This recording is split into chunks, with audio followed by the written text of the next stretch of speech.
Guys welcome back to learning. आज हम discuss करने वाले हैं रिन्यूएबल एनर्जी का टॉपिक ओशन थर्मल एनर्जी, यानी कि समंदर की जो हीट है उससे हम कैसे इलेक्ट्रिसिटी प्रोड्यूस कर सकते हैं।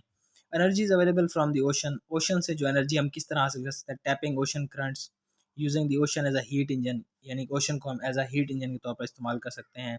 उसके अलावा टाइडल एनर्जी और वेव एनर्जी से भी हम इलेक्ट्रिसिटी प्रोड्यूस कर सकते हैं। तो सबसे पहले जो energy from the ocean currents है उसको हम कैसे इस्तेमाल कर सकते हैं।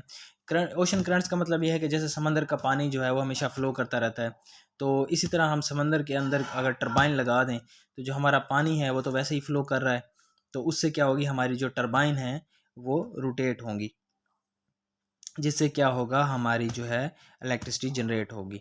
सो ocean currents flow at the steady velocity, place turbine in these currents like Gulf Stream that operate just like wind turbine.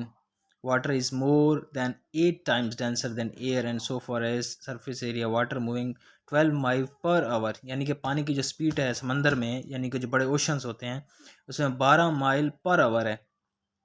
And the same amount of force is constant 100 mile per hour wind, यानी कि जितनी हमारी, ये इसको compare कर रहे हैं हम विंड टरबाइन से, जैसे कि विंड टरबाइन में हवा चलती रहती है और टरबाइनें चलती रहती है, इस तरह समंदर का पानी फ्लो करता रहता है और इसमें जो है हम टरबाइनें लगा के इलेक्ट्रिसिटी को जनरेट कर सकते हैं।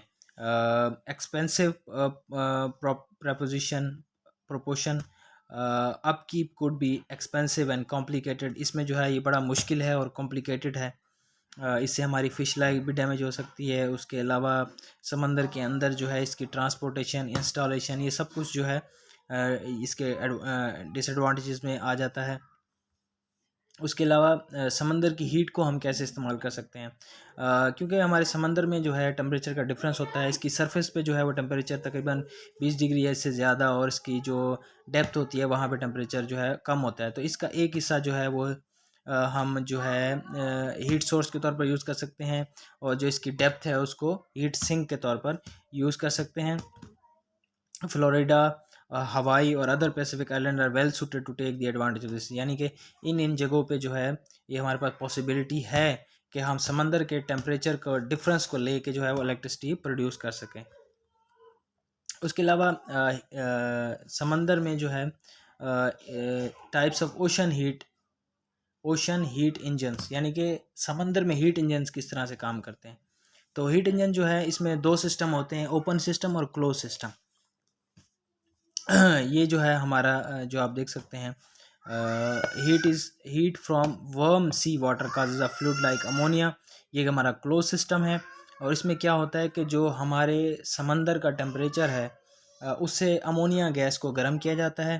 यानी कि आपको पता है कि अमोनिया का जो बॉइलिंग पॉइंट है वो बहुत कम होता है, उसको हल्का सा टेम्परेचर दिया जाए तो उसके वेपर बन जाते हैं।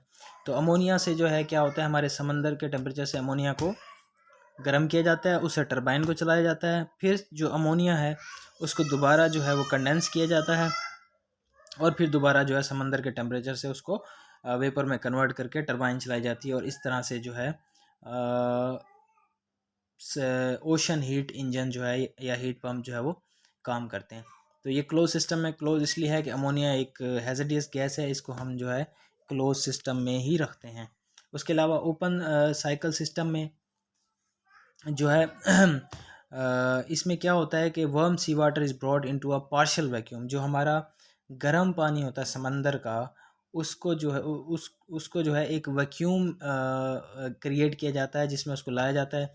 और आपको पता है कि जब हम पानी का यानी कि अगर आप प्रेशर बढ़ा दें तो पानी का बॉइलिंग पॉइंट बढ़ जाता है, और अगर आप पानी का प्रेशर कम कर दें, पानी की सरफेस के ऊपर प्रेशर कम कर दें या वैक्यूम क्रिएट कर दें तो उसका बॉइलिंग पॉइंट कम हो जाता है। तो इसी स्ट्रैटेजी को इस्तेमाल करते हुए, क्योंकि समंदर के पानी का टेम्परेचर 20-30 डिग्री या 40 डिग्री कितना भी हो सकता है, तो जब आप प्रेशर कम करेंगे तो हमारा जो पानी है वो जल्दी बॉयल होना शुरू हो जाएगा, और पानी को जो है वैक्यूम क्रिएट करके पानी को बॉयल किया जाता है। पानी को बॉयल करके उससे टरबाइन चलाई जाती है, और फिर दोबारा जो है उसको कंडेंस कर लिया जाता है। ये जो है हमारा ओपन सिस्टम है। तो हिस्ट्री ऑफ ओटीसी यानी ओशन थर्मल इंजन,